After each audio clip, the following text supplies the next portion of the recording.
a deep bench of political talent in Minnesota, a group of leaders that are more than ready to pick up the work and carry us forward.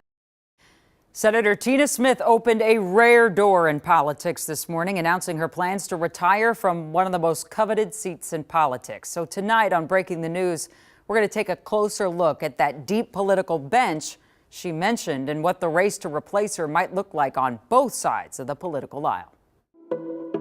The 2026 Senate race is only a few hours old, but the stakes are already high. If Democrats want to take back the U.S. Senate, it's going to have to be by holding seats like Tina Smith's. Democratic strategist Abu Amara says while their bench is deep, he's watching one name first. That starts with the governor. What Governor Walz does he decide to potentially run for a Senate seat, is going to impact a lot of what other candidates do. Lieutenant Governor Peggy Flanagan isn't waiting around, making it clear she's prepared to run for the seat regardless. It does not surprise me in the sense of, I think those who know Peggy Flanagan know she's committed to public service and is very close with Tina Smith. And so the idea that she would be preparing for a Senate run is not something I think to Democratic insiders that was much of a surprise. He says if Walz also runs for Senate, that would leave the race for governor wide open and leave more to consider for other prominent Democrats like Representatives Angie Craig, Ilhan Omar, and Keith Ellison. This is going to be an embarrassment of riches. I mean, there's so many candidates who've been waiting for their moment. And this is one of those moments that only opens up once every decade or so.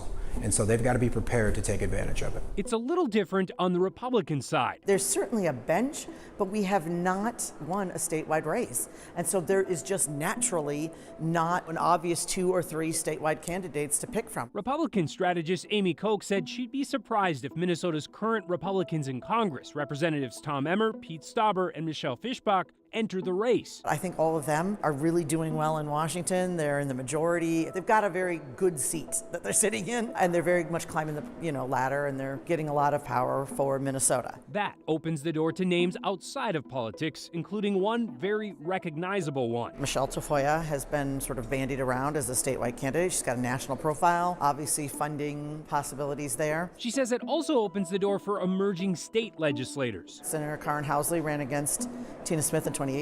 She's definitely got to be on the list. Senators Zach Duckworth and Jordan Rasmussen are also names to watch, along with Senator Julia Coleman, the daughter-in-law of former Senator Norm Coleman, who just helped the Trump administration working behind the scenes on the confirmation of Defense Secretary Pete Hegseth. And speaking of the president, Koch said he's the biggest name to watch. The president has always had his eye on Minnesota since he narrowly lost in 2016. Minnesota's always been sort of his white whale.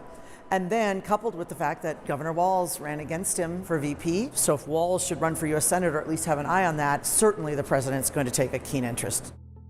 It will be interesting. And both strategists agree this open seat will be pivotal for both parties in 2 years, meaning it will also likely be one of the most expensive races in the country. And Abu says that likely means it will only be a few weeks, Jana, before we know who's serious about running and who's just gauging interest at this point. Yes, and for the political nerds out there like us that perhaps were watching this today, or even if you won't, we'll get you up to speed. You saw words like considering, mulling a run, not outright saying, I am running by everybody. And that's that calculation, right? Well, let me just see first if Walz gets in or a bigger Republican gets in. Yeah, which spot they want to take in higher office, and talking to constituents, talking to the party. There's a lot of things to figure out here in strategy. Right, makes sense. Well, we will be following this for, 2 years. Thanks, Ken. We'll be right back.